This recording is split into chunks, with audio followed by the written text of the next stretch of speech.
Hello everyone, welcome back, and thank you for joining us on the Live Unreal with Glover U podcast, where every week, Jeff Glover will dive deep into the questions that you are asking. He understands the challenges you are facing on a day-to-day basis because he still works every day on the front lines of real estate, with him and his team closing over 1,000 homes per year. Today, Jeff will continue the secrets of a listing-based business with secret number 1. Adding value to your database leads to more listings. We'll learn from Jeff how his database has become his number 1 source of business and what you need to do too to make it yours. Now, let's hear from Jeff Glover. Secret number 1, something I've realized over the last 4 years, which was not a big thing for us up until the last 4 years, is that adding value to your database leads to more listings. If I was in the room and somebody said that, give me a break. You keep worrying about that. I'll keep going out and finding, people that need our help. Adding value to the database actually leads to more listings. When I talk about database, right? I know there's a lot of confusion around, especially today, because there's so many systems and things out there. I'm talking about people that I've met or had a great conversation with.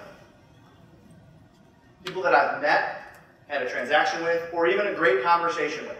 I'm not talking like a contact in your CRM. That is not the database. The database is people that you've had a good discussion with, had a transaction with, or met face-to-face. And I can share with you, in the last couple of years, we've implemented a formula, and our database, listings from our database, a couple of years ago was probably number 5 or number 6. Today it's number 1 or number 2. And I'll share with you that formula if there's room on your paper there. Do me a favor, write down the number 4. Give yourself some room. Just write down the number 4. Beneath that, a couple lines. Go down a couple lines. Write down the number 2. Beneath that, write down the number 1. And beneath that, write down the number 12. This is the formula for getting listings from our database.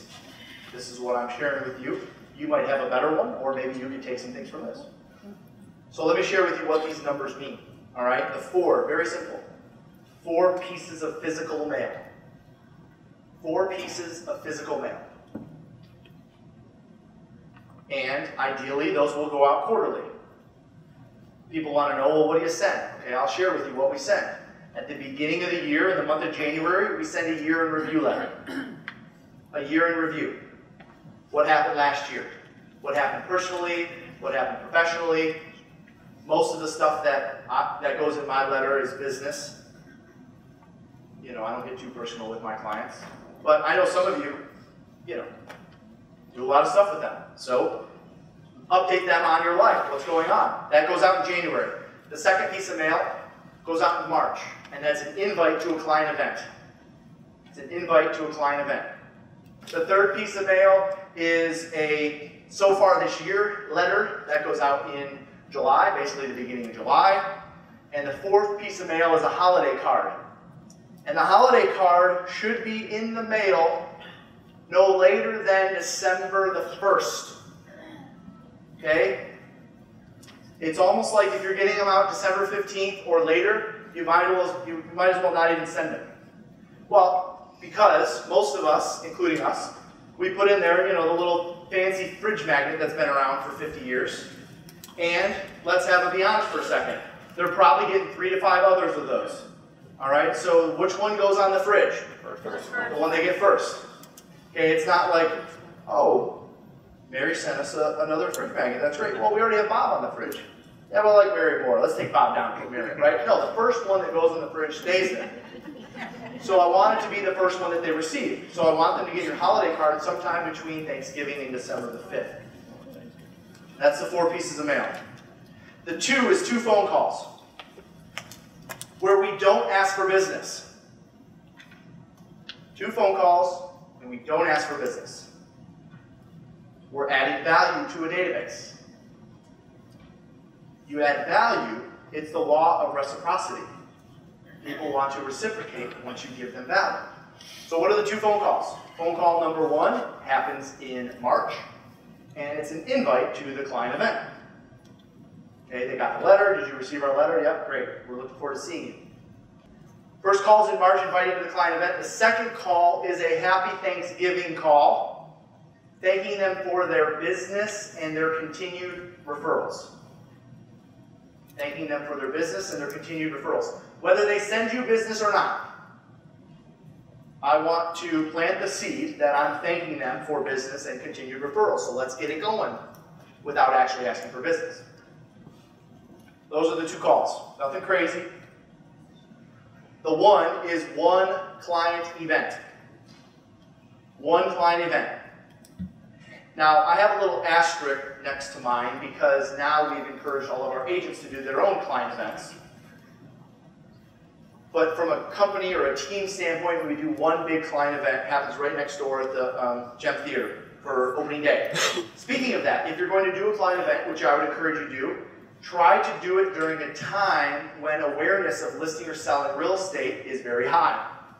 Right? So, I wouldn't probably do something in the middle of December or January. I would probably do something, for those of you that are in the Michigan market, Midwest market, I would do something around March, April, May. I was with an audience a month or so ago in Kalamazoo. And I said, why don't you guys do, if I was in this market in Kalamazoo, I would do like a Bell's Brewery Day thing. We have opening day for the Tigers, it's a big deal. In Kalamazoo, they all take half days for Oberon Day or whatever it's called. Pitch a tent in the most popular spot in town and give away Oberon, right? Work something out. Try to put an event together that's popular for that time of the season. Then finally, the 12, and by the way, I know a lot of you do a lot of small events, which I think are great. The more you can give to them, the more you're going to get in return. And then the number 12 is a e-newsletter. E-newsletter. The key here is customized e-newsletter. E-newsletter, meaning they get into their email. Customize. I'm not talking about this, set your clocks back crap. Stuff about what's actually going on. What's going on in their neighborhood, what's going on in their market. If you do a client event, you can include your client event video in it, right? Make it kind of custom. Don't just use the boilerplate newsletters that are out there. We've been following that formula now, or numbers close to that formula, for about 2.5, 3 years, and I can tell you, our past client-centered influence business is our #1 source of business. Where probably 4 years ago or 3 years ago, when I started doing these on a bigger scale at Livonia Vista Tech or in Sterling Heights in that church, I would have said past client sphere is like our #4 source of business. 5. It's #1 today because we implemented that. It accounts for over 300 transactions a year. That formula does. Thank you for taking your time to join Jeff today on the Live Unreal with Glover U podcast. To get started on having a listing-based business, take the real estate self-assessment. After you complete the assessment, a member of Glover U will get on a call with you to create an action plan to improve your score. Go to www.gloveru.com/self. If you enjoyed this episode, please subscribe. Search for Live Unreal with Glover U on iTunes, Podbean, or Spotify, and subscribe today. Until next time, remember, our past clients and centers of influence is our #1 source of business.